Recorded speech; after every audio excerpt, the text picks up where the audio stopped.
আসসালামু আলাইকুম everyone, good morning. তো সকালবেলায় বাচ্চাদের টিফিনে কি দিব ভাবছিলাম, তো হঠাৎ করে মনে হলো যে বেঁচে যাওয়া কয়েক পিস পাউরুটি আছে, তো ঝটপট করে বানিয়ে ফেললাম বাচ্চাদের টিফিনের জন্য এই এগ ব্রেড ফিঙ্গার্স। এটা কিন্তু আমি নিজে আইডিয়া করে বানিয়েছি আর অনেক ভালো লেগেছে, তাই আপনাদের সাথে একটুখানি শেয়ার করছি। রেসিপি ভালো লাগলে চ্যানেলটি সাবস্ক্রাইব করে সাথে থাকবেন আর ভিডিওতে একটি লাইক দিতে ভুলবেন না।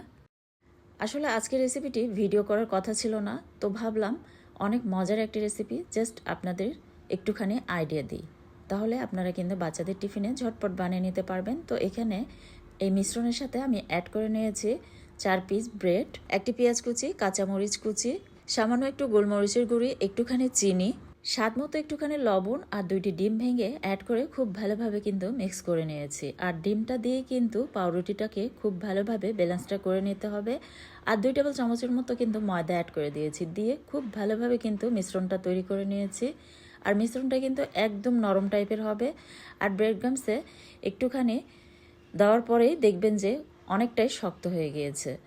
আর এক হাতে আমি মিশ্রণটাকে নিয়ে নিয়েছি ব্রেড ক্রাম্বসে, আর অন্য হাত দিয়ে কিন্তু এভাবে আমি ফিঙ্গার্সের মতো করে বানিয়ে নিয়েছি, দেখতে পাচ্ছেন। আপনারা ইচ্ছে করলে রাউন্ড শেপ দিয়েও বানিয়ে নিতে পারেন, আবার যে কোনো কাটলেটের শেপ দিয়েও কিন্তু বানিয়ে নিতে পারেন। তো আমি কিন্তু এরকম লম্বাটি শেপ দিয়ে বানিয়ে নিয়েছি, দেখতে পাচ্ছেন। আর জাস্ট অসাধারণ ছিল। আপনারা কিন্তু সামনে রমজান মাস, আর রমজান মাসেও কিন্তু ঝটপট এই নাস্তা রেসিপিটি বানিয়ে নিতে পারেন ইফতারিতে। আর হ্যাঁ, ব্রেড ক্রাম্ব যদি আপনাদের হাতে কাছে না থাকে, সেক্ষেত্রে আপনারা কিন্তু টোস্ট বিস্কিটটা এভাবে ব্রেড ক্রাম্বসের মতো করে একটু গুঁড়ি করে নেবেন, নিয়ে এভাবে কোটটা করে নিতে পারেন, তাতেও কিন্তু অসাধারণ লাগবে। আর এই রেসিপিটা বানানোর পর আমার কাছে অনেক ভালো লেগেছে, তাই জাস্ট একটুখানি শেয়ার করেছি। আমি কিন্তু ফুল ভিডিওটা সুন্দরভাবে করতে পারি নাই, আসলে ভিডিওটি করার ইচ্ছে ছিল না, তবুও শেয়ার করলাম যাতে আপনারা একটা আইডিয়া নিয়ে রেসিপিটি বানিয়ে নিতে পারেন।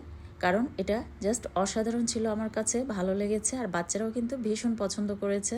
আর অনেক সময় দেখা যায় বেঁচে যাওয়া পাউরুটি থেকে যায় আর কেউ খেতে চায় না, আর সেই বেঁচে যাওয়া পাউরুটি কিন্তু আপনারা ফেলে না দিয়ে এভাবে এই মজাদার রেসিপিগুলি বানিয়ে নিতে পারেন। আবার চাইলে অতিথি আপ্যায়ন থেকে শুরু করে বিকেলের নাস্তায় কিংবা বাচ্চাদের টিফিনে খুব সহজে বানিয়ে নিতে পারবেন এই এগ ব্রেড ফিঙ্গার্স। ডিম আর পাউরুটির মিশ্রণের সঙ্গে কিন্তু আপনারা একটুখানি ধনিয়া পাতাও কুচি করে অ্যাড করে দিতে পারেন, তাতেও কিন্তু অসাধারণ লাগবে।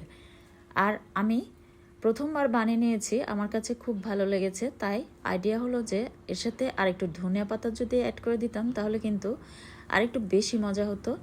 তো আপনারা কিন্তু এটা মিস করবেন না, অবশ্যই ধনিয়া পাতা একটু অ্যাড করে নেবেন, তাতে স্বাদটা কিন্তু বহু গুণে বেড়ে যাবে।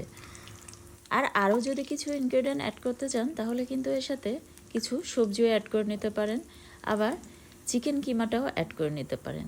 দিয়ে খুব ভালোভাবে মিশ্রণটাকে একসাথে মাখিয়ে আপনারা কিন্তু এভাবে বানিয়ে নিতে পারেন, তাতেও কিন্তু অসাধারণ লাগবে।